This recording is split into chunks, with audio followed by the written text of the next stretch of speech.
Lily Tomlin stars with Steve Martin under the direction of Carl Reiner in the new romantic comedy, All of Me.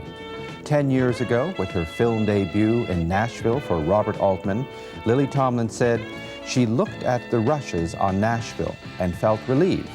She had thought, I might not transfer on that medium, but I'm okay on the screen, she said. I have a certain amount of reality. That reality is a very important part of All of Me. And we'll be right back with Lily Tomlin and a scene from All of Me.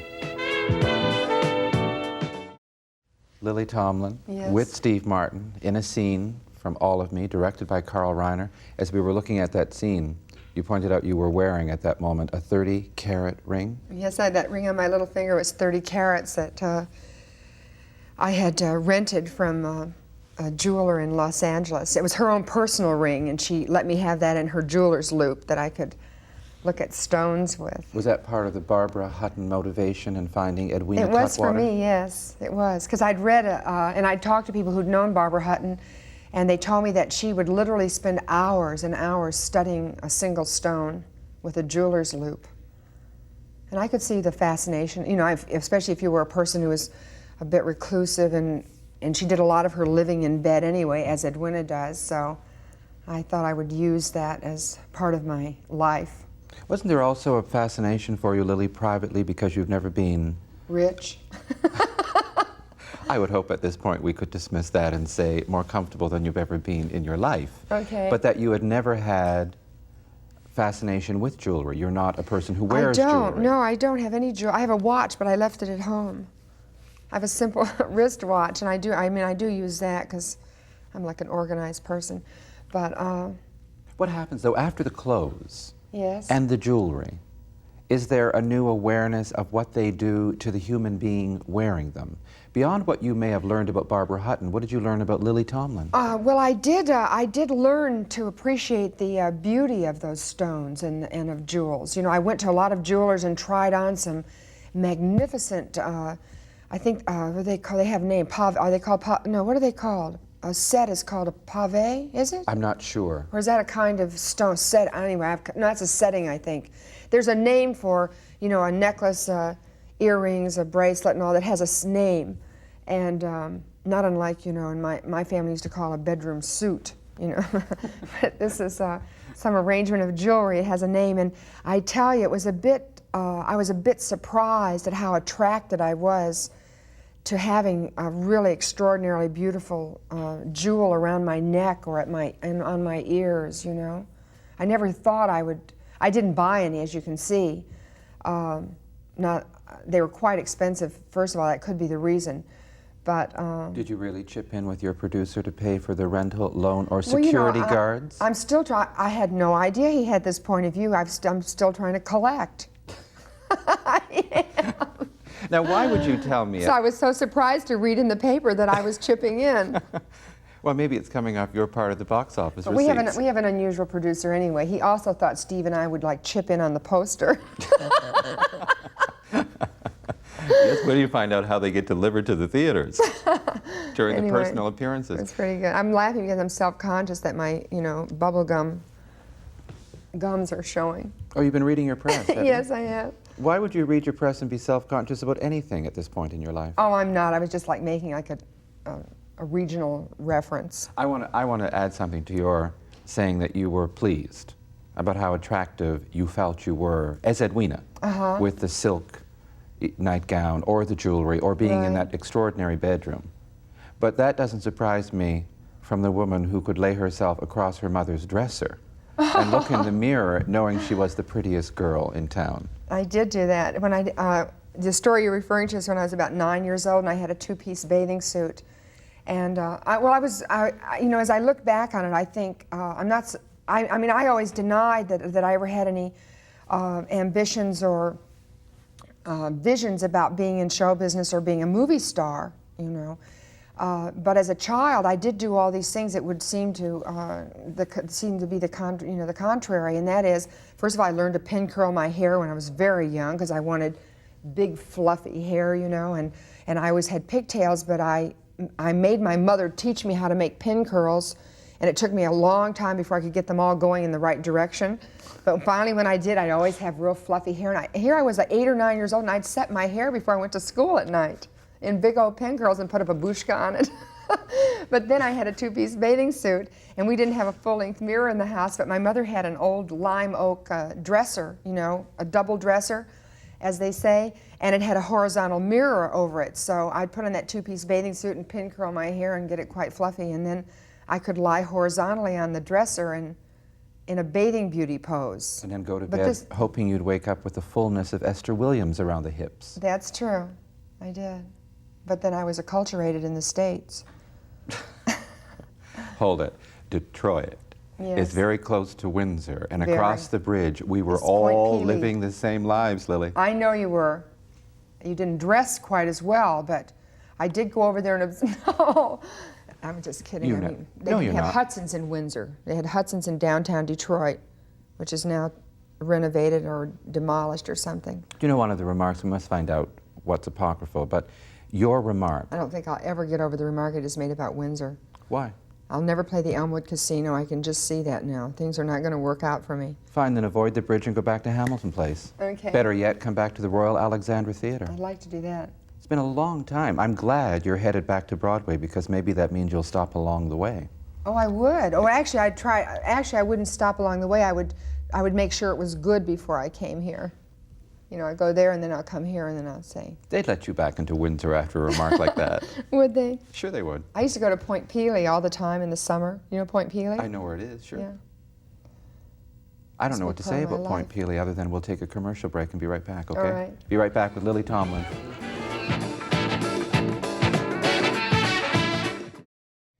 Lily Tomlin is with us, and we've been talking about film. I just made a comment because I had referred to Robert Benton.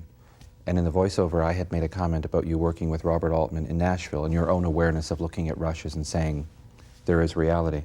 But The Late Show, along with your Academy Award nomination, which has happened, it's amazing because the first time you appeared on film, you got a nomination. What do awards mean to you at this point? When I think of all the awards you have, including your Antoinette Perry Tony Award, is there a point at which the artist just works and all of that is gravy time? Do they mean anything to you? Well, it's hard to say. I really don't know myself what they mean. I think it means much more at the moment of getting one than the moment of not getting one. You know, and someone else said this. I think maybe Shirley MacLaine said this. You have a certain relief when you don't get it that you don't have to go up. You know. But it's fun to get them in a certain way, and then and it's a real exhilaration for about 20 hours, because you are sort of terribly it's like a galvanic shock goes through you in the audience when you finally hear your name, because you don't hear it right away. There's like a little lapse of the synapses or something, and then but here's how I really look at it. To me, it's because it's such a big cultural institution or ritual to go to like the Oscars, and certainly the Oscars, and then the Emmys and everything a little bit less than that. But this year Ernestine is nominated for an Emmy, so I'm more excited about that because Ernestine's going to go to the Emmys. You know, whether she wins, but I mean nobody will be a poorer loser or a more arrogant winner than Ernestine. Now she's the kind of person that will really enjoy the awards. Where'd she get her dress? Well, was it made for her? Rhett Turner, who's a designer in Hollywood, he owes her. Almost everybody owes her, so even though she still has a day job as a switchboard operator, there's very little that she can't lay her hands on when she needs it. I think it's important to know that you said about her, she is the kind of woman who, unlike you, would play Las Vegas. So if she gets the Emmy, it'll probably double her price. Dolly Parton will lose a few bookings. Well, Ernestine is working on her act right now. So, but she's more born to, the kind of luster of show business than even I ever was. Having said that, why, when the right parties were approached by Bell Telephone, did you decline a $500,000 offer to do a commercial involving Ernestine? Wouldn't it have been easy money? Well, especially then it would have, because that was about 13 or 14 years ago, and I just started on Laugh-In. But at that time, particularly, it was, you know, I was pretty, not that I'm not still somewhat idealistic, but I was really idealistic then, and more than anything, I was terribly insulted that they thought I would even consider such a thing. You know, here I was doing this, this character. It was just an inflated idea of you know, and a possessiveness about what you do, and I'm doing this telephone operator on Laugh-In, and somehow I think I'm making, you know, trenchant comment, and all the time I'm really just doing great PR for the phone company, and to the extent that they would like to co-opt it, and you know, and in another part of me now, the more mature, compassionate part of me understands it would have been great, you know, at least it'd be entertaining to the public at that time. They could have had, they loved Ernestine so much, or a good part of them did, that they could have had the pleasure of seeing her on TV frequently. But no, not me, not highfalutin me. When you made the remark you did about, I think, a couple of nights before principal photography began on 9 to 5, and you and Jane Fonda and Dolly Parton went out for the evening. Yes. And you said to them, I feel like the kid from Detroit who won the contest. What am I doing here with you?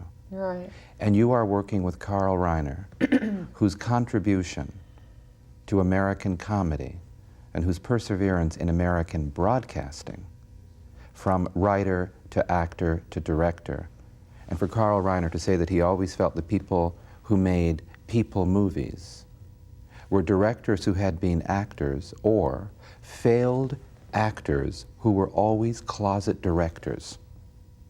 Is there a sense of Jane and Dolly, and then Lily with Carl Reiner, the Carl Reiner, and an acquaintance like Steve Martin with whom you had worked before? So the same fun, the same feeling of winning the contest? Oh, it was, yeah, it was a great deal of fun. Now that's a whole other, it's another thing with Carl, because I knew Carl all my life from Show of Shows. I mean, as a young, pardon me, Carl, but as a mere child, I would watch Carl on Show of Shows, you know, and I was greatly influenced by that show. And so then you have to put Carl in it's like, it's going to sound strange when I say that, but this is the association that comes to my mind. Dolly and Jane were more, you know, like pop of my moment or something, you know, and Carl is more like a part of the life and history of, and although he's still terribly present, but it's like seeing, when you see you know, someone on the screen, I started to say Ingrid Bergman. When you see Hepburn or Bergman or any person who's really been a part of your life, I mean, it's just it's a kind of deeper resonance. It's like, it quickens you, you know? And so the idea that when I was 9 or 10 years old and I would watch Show of Shows, and then I would steal all their material and do their sketches in my garage or in the back porch, it's another meaning to your life. It's a larger, going out with Jane and Dolly is like, because they were such present pop figures, you know, and it would be like Fan Magazine. You would write in and fill out the coupon and say, oh gosh, I hope I get to go have a pajama party with Jane and Dolly, you know, and... That's close to filling out the coupon for the itching powder. Oh, it is. Or all the things you mailed away for that your mother paid for but made you work to earn. She did. That was...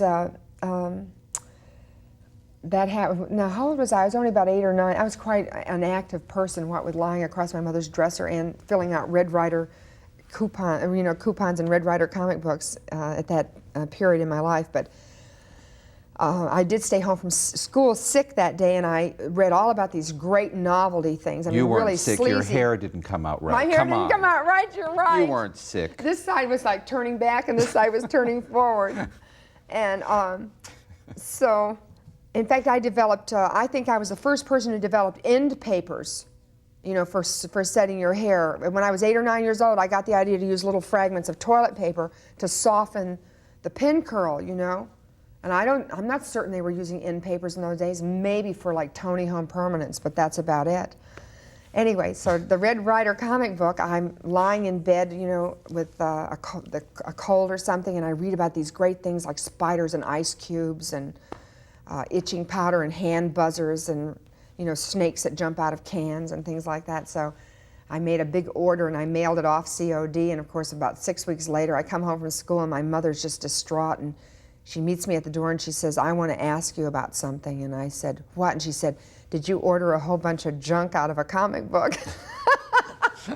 And first I got real excited that it had arrived, you know. And then she said it cost $11, and she'd paid for it with part of her grocery money. And she says, you can have this when you can pay for it, when you can pay me back. And I said, well, how's a kid supposed to get any money, you know? And so this was probably like one of the most important experiences of my life. My mother gave me the idea. She said, well, you could do chores and errands for people in the apartment. We lived in a big old apartment house.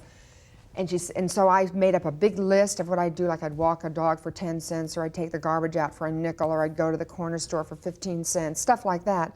And I'd come home, and I'd do all these jobs, and there were 40 apartments, and I solicited all this employment. And then I just had a drawer, and I'd throw all this change into it, and pretty soon I had like about $30. So you bought your mother a new set of blankets because you couldn't unhook the ones you'd sewn together in the garage. You know, you read everything, but I did. Well, you mentioned the shows in the garage. I took my mother's best brand new blankets, you know, like brand new Harmony House blankets from Sears or something, and you know, and I split the satin binding. I mean, I split it at the end. I'd run the rope through it. You know, it made a great curtain. That's how you got your storefront. If you have a stage, you have to have a curtain, and I have a storefront, right? You're probably setting up your storefront, Nellie, with the same emotion you sewed those blankets together with. Well, you know, it's true how perfectly life, you know, circles on itself. On that, we will take another break, Lily. All right. Be right back with Lily Tomlin. So great. Lily Tomlin is with us. We were just talking about the early days and struggling, and you had mentioned the fact that you had once been a waitress at Howard Johnson's on Broadway, 49th. 49th and Broadway. And I said Gene Hackman had been a doorman. He had come back from the war, and he was wearing a Howard Johnson uniform, and his commanding officer went by, looked at him and said, "You're a sorry son of a bitch, Hackman." Can you say that on television? No. So he went in and took off the uniform, and he, Dustin Hoffman, John Voight, Duvall, all of them were starving, and you were saying, remembering seeing Duvall, A View from the Bridge. Yeah, A View from the Bridge, right, with Duvall, and I saw him and John Voight for the first time in my life. And I knew I was seeing two wonderful, incredible actors. Are you and Shirley MacLaine friends? Acquaintances? Yes, acquaintances at least. Did you discuss anything about Edwina Cutwater with Shirley MacLaine? No, I didn't. You're not surprised that I would ask you that? No, I'm not. I don't know how to elaborate on it, but... Have you read Out on a Limb? I haven't. I mean, I'm acquainted with it, but I have not read it. When you say, and you can correct me if I got this wrong, but when Lily Tomlin says, it's easier to make a woman out of a man than to make a man out of a woman. No, it's the other way around. Is it the other way around? Why? Well, I was really speaking, you know, metaphorically in the culture, because masculine traits are more valued in the culture. You know, assertiveness, aggression, dynamism, or whatever these were. You know, I mean, masculine traits are more valued than feminine traits such as nurturance and compassion, and more sensitive traits, more intuitive, you know, right brain traits are less valued than left brain traits, which are masculine. And so to succeed in the culture, it's easier to adopt masculine traits, you know, become an aggressive person in the culture. You're more likely to succeed than by becoming, what's the opposite of aggressive? Passive. Passive than be a passive. I mean, whereas no one should really be necessarily aggressive or passive, you know, if we could strike a harmonious balance. Would we have leaders? Would a harmonious balance give us leaders? The real leaders teach people how to lead themselves. You know how I came up with that? Brilliant. And those are the ones we lose first. We do? The ones who teach us how to lead ourselves? Mm-hmm. Whether they're politicians or they're spiritual leaders, they're movers, they're the people we lose first. They are the threats. So I don't know. I agree with you, but it also fills one with fear. Well, I don't know. I'm trying to relate to everything you're saying. I'm trying to relate to you, Lily. And I'm glad I've had this opportunity to try. Thank you. I thank you for all of me. Your movie. It's a pleasure. My movie? Your movie with Steve Martin, directed by Carl Reiner, co-starring Richard Libertini, Veronica Yes. Tennant. It's been a pleasure being with you. Thank you. You're Thanks welcome. very much. Thank you.